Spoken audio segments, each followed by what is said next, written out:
નમસ્કાર, GSTV news જોઈ રહ્યા છો આપ. હું છું માનસી. વાત કરીશું જુલાઈમાં જમાવટની. તો અત્યારે ક્યાં કેવી પરિસ્થિતિ છે અને ક્યાં કેટલો વરસાદ વરસ્યો છે તેની સૌથી પહેલા વાત કરીએ. ગુજરાતની અંદર આજે સવારથી બનાસકાંઠા, સાબરકાંઠા અને મહેસાણામાં મેઘો મહેરબાન થયું છે.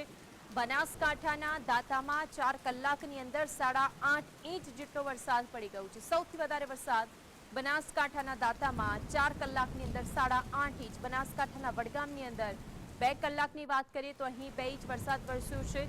1 કલાકના દાયરામાં સરેરાશ 1 ઇંચ વરસાદ. સાબરકાંઠાના ખેડ, બ્રહ્મા, વડાલીમાં પણ 1 ઇંચ જેટલો વરસાદ નોંધાયો છે. આજે સવારથી જ બનાસકાંઠા, સાબરકાંઠા અને મહેસાણામાં મેઘો મહેરબાન થયું છે. પરંતુ ખાસ જો વાત કરીએ દાંતાની, કારણ કે દાંતાની અંદર 4 કલાકની અંદર છેલ્લા 4 કલાકમાં 8.5 ઇંચ જેટલા વરસાદ વરસવાથી અહીંયા ફાટ્યાની સ્થિતિ સામે આવી છે. અલગ અલગ વિસ્તારો પાણી ભરાઈ ગયા છે. હજુ પણ અવિરત વરસાદ ચાલુ જ છે. માટે અત્યારે સૌથી વધારે દાંતાની અંદર વધુ વરસાદ નોંધાયો છે. વડાલીની અંદર 2 ઇંચ વરસાદ નોંધાયો છે. આ સિવાય અલગ અલગ જગ્યાએ 1 ઇંચ જેટલો વરસાદ નોંધાયો છે. મહેસાણામાં પણ સવારથી જ અવિરત વરસાદ વરસી રહ્યો છે. બનાસકાંઠા, સાબરકાંઠા જેની અંદર સારો એવો વરસાદ નોંધાયો. અત્યારે બનાસકાંઠાના દાંતાના દ્રશ્યો જોઈ શકો છો. પરંતુ આ બધા પરિસ્થિતિની વચ્ચે દાંતાની સિવિલ હોસ્પિટલ છે કે જે તો પાણીની અંદર જળમગ્ન થઈ ગઈ હોય તેવી સ્થિતિ છે. બહારના દ્રશ્યો જે આપ જોઈ શકો છો, જ્યાંથી પ્રવેશવાનું હોસ્પિટલની અંદર હોય છે, ત્યાં હોસ્પિટલની બહાર જે એમ્બ્યુલન્સ ઊભી છે તેના ટાયર પાણીમાં ડૂબી ગયા છે. ત્યાંથી અંદર પ્રવેશવું કઈ રીતે તે એક સવાલ છે. 3 દ્રશ્યો જેના ઉપરથી પુરવાર થાય છે ક્યાં કેવી પરિસ્થિતિ. સૌથી પહેલા દ્રશ્યો આપ જોઈ શકો છો સાબરકાંઠાના છે. હાઈવે પર પાણી ભરાઈ જવાની સ્થિતિ સામે આવી છે. બીજા દ્રશ્યો દાંતા એટલે કે બનાસકાંઠાના દ્રશ્યો છે. સિવિલ હોસ્પિટલના આખી હોસ્પિટલની અંદર પાણી ભરાઈ ગયું છે અને અહીંથી દર્દીઓને અલગ જગ્યાએ રિફર કરવાની નોબત આવી. ત્રીજા દ્રશ્યો આપ જોઈ શકો છો કે અહીં અરવલ્લીની અંદર નદીઓમાં નવા નીરની આવક થઈ છે. ખેડૂતોમાં ખુશી છવાઈ ગઈ છે, કારણ કે અરવલ્લીની અંદર સવારથી જ અવિરત વરસાદ વરસી રહ્યો છે. નદી નાળા છલકાયા છે. જે નદીઓ સૂકી ભટ્ટ હતી તેને નવું જીવતદાન મળતા નદીઓમાં પણ નવા નીરની આવક થઈ છે.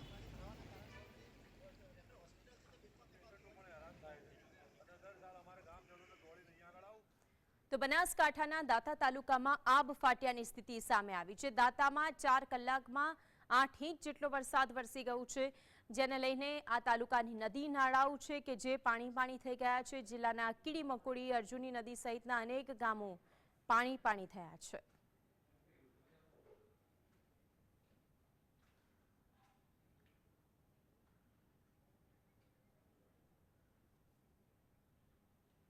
દાંતાના દ્રશ્યો જે આપ ટીવી સ્ક્રીન પર જોઈ શકો છો, અલગ અલગ વિસ્તારોની અંદરના આ દ્રશ્યો છે. જે નદીઓની અંદર પાણી ન હતું તે નદીઓ અત્યારે ખડખડ વહેતી થઈ છે.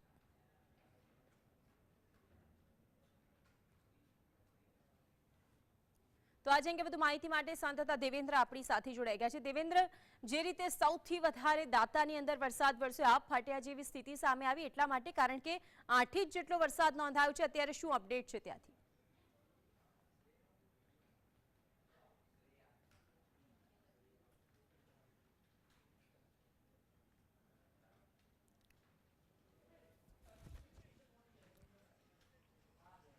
તો દાંતાના દ્રશ્યો જે આપ ટીવી સ્ક્રીન પર જોઈ શકો છો, ટૂંક સમયની અંદર ફરી એક વખત સંવાદદાતા આપણી સાથે જોડાશે. હવામાન વિભાગ દ્વારા જે પ્રકારની આગાહી કરવામાં આવી હતી, જેને લઈને બનાસકાંઠા જિલ્લાના દાંતા તાલુકામાં પણ ભારે વરસાદ વરસ્યો હતો. આજે વહેલી સવારથી જે પ્રકારનો ભારે વરસાદ વરસ્યો હતો તેને લઈને સમગ્ર દાંતા તાલુકો પાણી થઈ ગયો હતો. આ દાંતા તાલુકાનો પેથાપુર ગામ છે અને પેથાપુર ગામની આ અર્જુની નદી કહેવામાં આવતી હોય છે. તે અર્જુનની નદી જે આજે 2 કાંઠે વહેતી થઈ છે, તો એને લઈને લોકો દૂર દૂરથી એને જોવા પણ આવ્યા છે. અને જે નદી જે છે કાલ સુધી સૂકી ભટ્ટ હતી તે આજે જીવિત થઈ છે અને 2 કાંઠે વહેતી થઈ છે. ત્યારે કહી શકાય કે અહીંયાના જે ખેડૂતો છે તેમાં પણ આનંદની લાગણી જોવા મળી રહી છે. તો જે લાંબા સમયથી જે ભૂગર્ભ હતા, જે એક્સટર્નલ હતા, તેના પાણીના જે સ્ત્રોતો હતા તેમાં પણ મોટા પ્રમાણમાં પાણીની આવક થશે.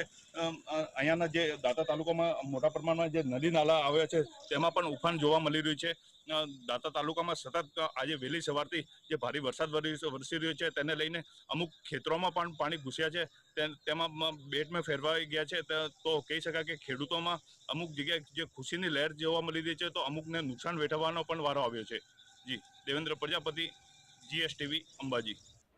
વધુ માહિતી માટે દેવેન્દ્ર આપણી સાથે જોડાઈ ગયા છે. દેવેન્દ્ર, જે રીતે દાંતાની અંદર આબ ફાટ્યાની સ્થિતિ સામે આવી છે, 8 ઇંચ જેટલો વરસાદ વરસી ગયું છે, વિગતો શું ત્યાંથી? જે ચોક્કસપણે જણાવવામાં આવે તો જે પ્રકારની હવામાન વિભાગે આગાહી કરવામાં આવી હતી તેને પગલે આજે બનાસકાંઠા જિલ્લાના દાંતા તાલુકામાં સતત આજે વહેલી સવારથી ભારે વરસાદ વરસ્યો હતો. કહી શકાય કે આજે 7 ઇંચથી વધુ વરસ્યો છે. તેને લઈને સમગ્ર દાંતા પાણી થઈ ગયું હતું અને જે દાંતા ખાતે સિવિલ હોસ્પિટલ આવેલું છે તે પણ આખું પણ ખૂબ જ મુશ્કેલીનો સામનો કરવો પડ્યો હતો. તો આ દાંતા તાલુકામાં ઘણી બધી નદીઓ અને નાળાઓ પણ આવેલા છે, તે પણ ઉફાન મારી રહ્યા છે. અહીંયા કીડી મકોડી નદી કહેવાય કે અર્જુનની નદી કહેવાય, તે પણ બે કાંઠે વહેતી નજરે પડી રહી છે. આ જે અત્યારે જે આપણે ઉભા છીએ તે નેશનલ સ્ટેટ હાઈવે છે, તે દાંતાથી પાલનપુર તરફ જતો હોય છે. તે પણ એ સ્ટેટ હાઈવે ઉપર પાણીના ભરાવો જોવા મળી રહ્યો છે. તેને લઈને અમુક જે સાધનો છે, વાહન ચાલકો છે, તેમને પણ હાલાકીનો સામનો કરવો પડી રહ્યો છે. તો કહી શકાય કે જે સમગ્ર દાંતા જે છે જે પાણી થઈ ગયું હતું, તેને લઈને અનેકો લોકોને એનો મુશ્કેલીનો સામનો પણ કરવો પડી રહ્યો છે. અહીંયા બાજુમાં જે ખેતરો આવેલા છે તે ખેતરોમાં પણ મોટા પ્રમાણમાં બેડમાં ફેરવાઈ ગયા છે. તે ખેડૂતો છે તેને વાવેતર કર્યું હતું, તે વાવેતરો ઉપર પણ પાણી ફરી વળ્યું છે. તો કહી શકાય છે કે તેમને એકવાર ફરી નુકસાન વેઠવાનો વારો આવી રહ્યો છે. આજે વહેલી સવારે જે ભારે વરસાદ વરસ્યો હતો દાંતા તાલુકામાં, તેને લઈને સમગ્ર દાંતા પાણી થઈ ગયું છે. જી, દાંતામાં કયા વિસ્તારો એવા છે કે જે સૌથી વધારે પ્રભાવિત થયા હોય, જ્યાં હજુ પણ પાણી ભરાઈ જવાની સ્થિતિ સામે આવી હોય? જે ચોક્કસપણે કહેવામાં આવે તો જે દાંતાનું જે નીચાણવાળા વિસ્તારો છે તેમાં મુખ્ય તરફ પાણી ભરાતું હોય છે. તેમાં પણ જે નદી કાંઠે જે સિવિલ હોસ્પિટલ છે તેમાં મોટા પ્રમાણમાં વર્ષોથી આ સમસ્યા આવતી રહેતી હોય છે. ત્યાં વરસાદી સિઝનમાં પાણી ભરાતું હોય છે. ત્યારે આજે પણ જે ભારે વરસાદ થતો હતો તેને લઈને તે પાણી ભરાવા જોવા મળી રહ્યું છે. તો સ્ટેટ હાઈવે છે ત્યાં પણ જે નીચાણવાળા હોય કે જ્યાં પેલું પાણી જવાની કોઈ સગવડતા ના હોય, ત્યાં પણ પાણીનો ભરાવો જોવા મળી રહ્યો છે. તેને લઈને અનેકો જે રાહગીરદારો છે, વાહન ચાલકો છે, તેમને પણ મુશ્કેલીનો સામનો કરવો પડી રહ્યો છે. બિલકુલ દેવેન્દ્ર, આપ જોડાઈને વિગતો જણાવી તે બદલ આપનો આભાર. આ સાથે જ આગળ વધીશું, હાલ રોકાઈશું એક વિરામ માટે.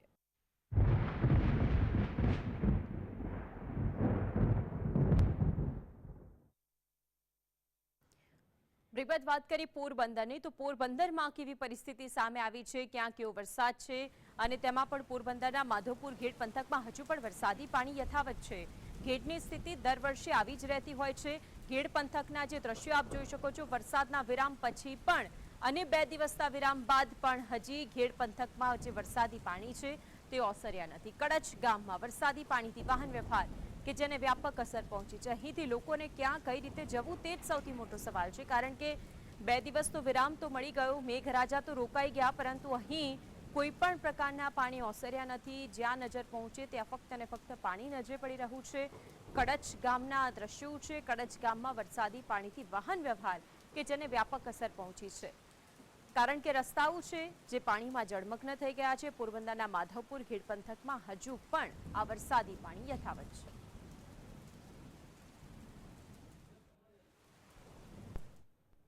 તો આજે અંગે વધુ માહિતી માટે સંવાદદાતા વિપુલ આપણી સાથે જોડાઈ ગયા છે. વિપુલ, સૌથી વધારે પાણી હજુ ભરાયેલા છે ઘેડ પંથકની અંદર. વરસાદે તો વિરામ લીધો, પરંતુ ઘેડની સ્થિતિ તો એવી ને એવી જ છે. હા, ચોક્કસ જણાવી દઉં કે પોરબંદર ની અંદર 2 દિવસથી વરસાદે વિરામ લીધો છે. આ ઉપરાંત જે પોરબંદર ની જે ઘેડ વિસ્તાર છે ત્યાં 2 જિલ્લાઓ વરસાદ લાગુ પડે છે. ખાસ કરીને જુનાગઢ અને રાજકોટ જિલ્લામાં જે વરસાદ પડે છે તે 24 કલાક બાદ છે તે વરસાદનું સમગ્ર પાણી છે તે માધવપુર ઘેડ પંથકમાં ફરી વળે છે અને ત્યાંથી તે પાણી પસાર થઈ અને માર્ગે થઈ અને દરિયામાં પાણી જાય છે. પરંતુ હાલ દરિયાની અંદર પણ કરંટો જોવા મળે છે, જેને લઈને પાણીનો પ્રવાહ દરિયામાં ઓછો જતો જોવા મળે છે. એટલે ખાસ કરીને ખેડ છે, સમગ્ર ખેડ પંથક છે તે રકાબી આકારનો છે. સમગ્ર જિલ્લાનું પાણી તે ખેડ વિસ્તારમાં આવે છે. દરેક ગામમાં હાલ તો પાણી ઘૂસી ગયા છે કે એક પણ ગામની અંદર જવાય તેવો રસ્તો બચ્યો નથી અને જ્યાં લોકો વસતા છે તેઓને પારાવાર મુશ્કેલી પડી રહી છે. જોકે આ ઘટના દર વર્ષે આવી ઘટનાઓ દર વર્ષે બને છે અને પાણીનો પ્રવાહ દર વર્ષે ચાલુ રહે છે. આપણે આકાશી દ્રશ્યોમાંથી જોઈ શકાય કે સમગ્ર આખું ઘેડ પંથક છે તે પાણીમાં ફેરવાઈ ગયું છે. આપ જે દરિયાકાંઠે ઉપસ્થિત છો ત્યાં પણ પાછળ એવા જ દ્રશ્યો જોવા મળે છે, કારણ કે ઊંચા મોજા ઉછળી રહ્યા છે. અહીં પણ શું આ દરિયો લોકોની અવરજવર માટે બંધ કરવામાં આવ્યો છે, કારણ કે પરિસ્થિતિ અત્યારે જો ભારે વરસાદની થાય તો પછી કોઈ પણ વ્યક્તિને નુકસાન ન પહોંચે તે માટે? હાજી, ચોક્કસ જણાવી દઉં કે દરિયાની અંદર છે હાલ તો છે એ 10-10 મીટરના મોજા ઉછળી રહ્યા છે. જે મોજાને લઈને લોકોને સહેલાણીઓ છે તે દરિયાની મોજ માણવા માટે પોરબંદરની ચોપાટી ઉપર આવી રહ્યા છે. પરંતુ હાલ તો છે ત્યાં કોઈને આવવા જવા માટે કોઈ પ્રવેશબંધી કરવામાં આવેલ નથી કે કોઈ ટીઆરબી ના જવાનું કે કોઈ પોલીસ મૂકવામાં આવી નથી. અને દરિયો છે તે અત્યારે કરંટમાં જોવા મળે છે અને દરિયાની અંદર છે તે વરસાદી માહોલ છે તે દરિયાની અંદર જોવા મળે છે. આ ઉપરાંત કહેવાય છે જૂની કહેવત મુજબ કે જે તિથિ હોય તેના દોઢા સમયે જે દરિયો ભર થાય છે, પરંતુ હકીકત એવી છે કે હાલ તો અમાસનો સમય છે એટલે દરિયો પૂરો ભર થવાની કોઈ શક્યતા દેખાતી નથી અને દરિયામાં 1 કે 2 દિવસ કરંટ દેખાય તેવી શક્યતાઓ છે. વિપુલ, કડચ ગામના જે દ્રશ્યો સામે આવ્યા હતા પોરબંદરના, અને તેમાં પણ સૌથી વધારે પરિસ્થિતિ જોવા મળી કે લોકો ક્યાં જવું, ક્યાંથી કઈ વસ્તુનો સામનો કરવો, કારણ કે દરેક જગ્યાએ પાણી છે, વાહન વ્યવહાર અટકી પડ્યું છે. હા, ચોક્કસ જણાવ્યું કે કણોજ ગામ છે તે કણોજની અંદરથી જ્યાં મોચા ગામ છે ત્યાંથી કુતિયાણા સુધી જવાનો જે આખો માર્ગ છે જે હાઈવે માર્ગ કહેવાય છે તે સમગ્રપણે પાણીમાં ગરકાવ થઈ ગયો છે અને ત્યાંના તમામ આંતરિક રસ્તાઓ બધા બંધ થઈ ગયા છે. ત્યાંથી એકબીજા ગામથી જવા માટે પણ મુશ્કેલી પડે છે અને આરોગ્ય સમયે ખાસ કરીને કોઈ અઘટિત ઘટના ઘટે તો ત્યાં 108 જેવી એમ્બ્યુલન્સ પણ ત્યાં આવી શકતી નથી અને જેને લઈને લોકોને પારાવાર મુશ્કેલી પડી રહી છે.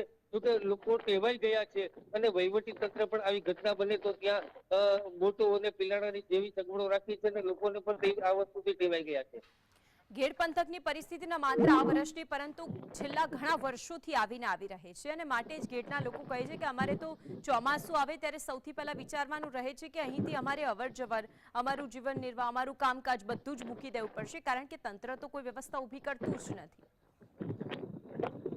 હા, ચોક્કસ જણાવ્યું કે ત્યાં ઘેડ વિસ્તારમાંથી વર્ષોથી આ લોકો ત્યાં 100 વર્ષ કરતા વધારે સમયથી ઘેડ વિસ્તારના લોકો છે આ વસ્તુથી ટેવાયેલા છે. એમને ખબર જ હોય છે કે વરસાદ આવશે એટલે ત્યારબાદ 2 કે 3 દિવસની અંદર આ ઘેડ વિસ્તારમાં પાણી ફરી વળશે, જેને લઈને છે તે લોકો એ ઘરની અંદર તેમાં તમામ સુવિધાઓ ઉપલબ્ધ રાખેલ છે. પરંતુ કોઈ અઘટિત ઘટના ઘટે તો તેના માટે જ એક પ્રશ્ન ઉભો થાય છે. જી વિપુલ, આપ જોડાઈને વિગતો જણાવી તે બદલ આપનો આભાર. આગળ વધીને વાત કરીએ, જૂનાગઢના માંગરોળના ઘેડ પંથકમાં જીએસટીવીની ટીમ પહોંચી હતી. માંગરોળ ઘેડ પંથકના ગામોની મુલાકાતે પહોંચીને ટીમે ગ્રાઉન્ડ ઝીરો રિપોર્ટિંગ કર્યું. રિપોર્ટમાં સરકારના વિકાસના દાવા પોકળ સાબિત થયા. વરસાદ બાદ પાણી ઓસરતા ઘેડ પંથકથી તારાજીના દ્રશ્યો સામે આવ્યા.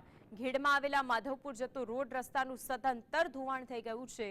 દ્રશ્યોમાં સ્પષ્ટપણે જોઈ શકાય છે કે વરસાદ બાદ રોડ કેટલો ખરાબ હાલતમાં છે. જો આ રોડ પરથી કોઈ માણસ પસાર થાય તો તે પોતાના જીવનને જોખમમાં મૂકી શકે છે. મહત્વની વાત તો એ પણ છે કે આ રોડ થકી ગામના લોકો અનેક કાર્યો કરતા હોય છે. જી હા, તો જીએસટીવી પહોંચ્યું છે ફરી એકવાર ઘેડનો વિસ્તાર જાણવા માટે કે જ્યાં કેટલાક પૂર બાદ જે પાણી ઓસર્યા છે, ત્યારે હું આપને બતાવવા માંગીશ કે જે આ રોડ છે તે આ રોડ આ ઘેડ પંથકનો રોડ છે. આ સામૈડાથી માધુપુર જતો રોડ છે અને જે રોડ સદંતરે નાશ પામ્યો છે તેમ કહી શકાય, કારણ કે એક તરફ પૂરની પરિસ્થિતિ જોવા મળી હતી અને પૂર બાદ જે પાણી ઓસર્યા છે જેની આ રોડની હાલત કરી નાખી છે. હું આપને રોડની હાલત બતાવવા માંગીશ કે જે આ રોડ છે આ રોડ અત્યંત બિસ્માર, અત્યંત એમ કહી શકાય કે આ રોડનું કાયદેસર પાણીએ ધોવાણ કરી નાખ્યું છે અને જે આ પાણી ઉતર્યા બાદ ઘેડ પંથકનો ચિતાર સામે આવ્યો છે. સંજય વ્યાસ, જીએસટીવી ન્યૂઝ, માંગરોળ. જૂનાગઢ જિલ્લામાં છેલ્લા 2 દિવસમાં પડેલા ભારે વરસાદના પગલે સમગ્ર ઘેડ પંથક જળબંબાકાર છે, તેમજ અનેક ગામોનો સંપર્ક કપાઈ ગયો. ઘેડ પંથકની હાલત એટલી હદે કફોડી થઈ કે સમગ્ર વિસ્તાર બેટમાં ફેરવાઈ ગયો છે. લોકો પાણીમાં રહેવા માટે મજબૂર છે. બીજી તરફ હજારો વીઘા ખેતીની જમીન બરબાદ થઈ જતા ખેડૂતોમાં નિરાશા છવાઈ ગઈ છે. ઘેડમાં ચારે તરફ પાણી જ પાણી. પાણીમાં ઘેરાઈ ઘેડની જિંદગી. અનેક ગામ બેટમાં ફેરવાયા. જૂનાગઢ જિલ્લામાં પડેલા ભારે વરસાદના કારણે નદી નાળાઓ વહેતા થયા હતા, જ્યારે જૂનાગઢ જિલ્લાના ઘેડ વિસ્તારને પાણીથી તરબોળ કર્યો હતો. જોકે અત્યારે વરસાદનું જોર તો ઘટી ગયું છે, તેમ છતાં ઘેડ પંથકમાં પાણીની રેલમછેલ છે. ઘેડ વિસ્તારના ઘણા ગામડાઓમાં નદીઓના પાણી અને વરસાદી પાણી ઘૂસી જતા એક ગામ બીજા ગામથી સંપર્ક વિહોણા બન્યા હતા. ઓઝત, ભાદર અને મેણસાર નદીના પાણી રાતિયા ગામના ખેતરોમાંથી પસાર થઈ સમુદ્રમાં વહી રહ્યા છે. હાલાકી સિવાય લોકો પાસે નથી કોઈ વિકલ્પ. ઘરમાં પાણી, બહાર પાણી, ઘર બહાર મૂકીને જવું તો જવું ક્યાં? ભારે વરસાદના કારણે ઘેડ પંથક પાણી પાણી થયું છે, ત્યારે લોકોના ઘરની ઘરવકરી પલળી ગઈ. લોકો વીજળી વગર ઘરમાં રહેવા માટે મજબૂર બન્યા. લોકોના ઘરોની અંદર અને બહાર પાણી ભરાયેલા છે. જૂનાગઢના મેંદરડા અને કેશોદ તાલુકામાં ભારે વરસાદ પડતા ચારે તરફ પાણી જ પાણી જોવા મળ્યું. ઘેડ પંથકમાં ઓઝદ નદી કાંઠે સૌથી વધુ અસરગ્રસ્ત બનતા બામણસા ઘેડ ગામના દ્રશ્યો જોઈને તારાજીનો અંદાજ લગાવી શકાય છે. हमारे यहाँ पहली तारीख को बारिश बहुत ज्यादा हुई, लगभग 10 इंच जैसा बरसात हुआ है। उसके बाद यहाँ हमारे बिजली चली गई, 3 दिन तक बिजली की भी तकलीफ थी। उसके बाद बाटवा जीबी द्वारा उसे रिपेयर करने आए हैं लोग, वो भी ट्रैक्टर लेके टीसी लेके आना पड़ा। और उसके बाद हमारे यहाँ कोई यहाँ आने जाने का अवर जवर बहुत बंद हो जाती है और रास्ता सभी बंद हो जाते हैं। इसलिए आशा है कि कुछ तंत्र ધ્યાન દે. નુકસાન થાય છે, હવે આમાં શું કરવું? અમારે ઘરમાં કેટલું પાણી ઘૂસે? પાણી ગોઠણે ગઈ એટલે હતું આગળ કાઢી લીધું. સુવાતું નથી, બધું નુકસાન થયું થોડું ઘણું. કેટલા દિવસ આવું રહે છે? આવું 2-3 દિવસ. આજ અંગે વધુ માહિતી માટે સંવાદદાતા હિરેન આપણી સાથે જોડાઈ ગયા છે. હિરેન, જૂનાગઢના ઘેડની જે સ્થિતિનો સામનો કરી રહ્યા છે લોકો, તેમની જ પ્રતિક્રિયા અત્યારે જાણતા હતા. તે લોકો કહે છે કે અમારે તો આજ દર વર્ષે આવી જ પરિસ્થિતિમાં રહેવું પડે છે, પરંતુ નિષ્ક્રિયતા એ છે કે તંત્રની આંખો ઉઘડતી જ નથી.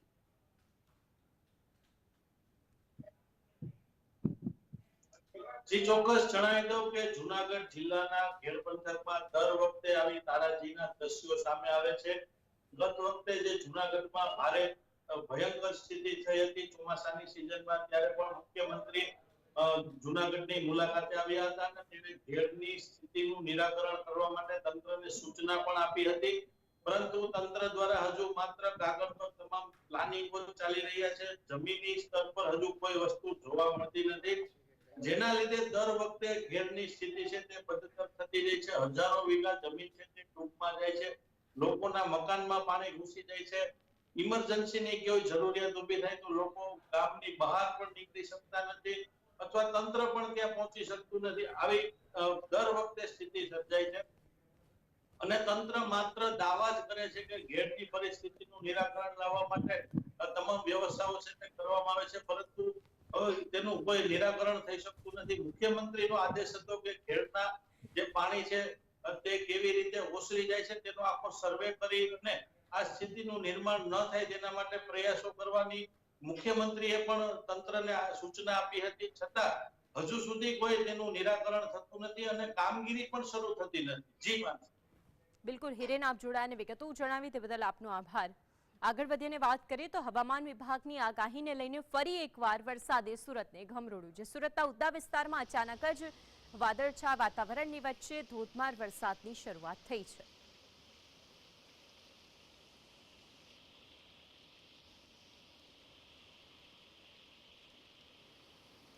તો આજે અંગે વધુ માહિતી માટે સંવાદદાતા સાહિસ આપણી સાથે સુરતથી જોડાઈ ગયા છે. સાહિસ, ભારે વરસાદ વરસી રહ્યો છે કેટલાય વિસ્તારોની અંદર, અત્યારે શું છે સુરતની સ્થિતિ?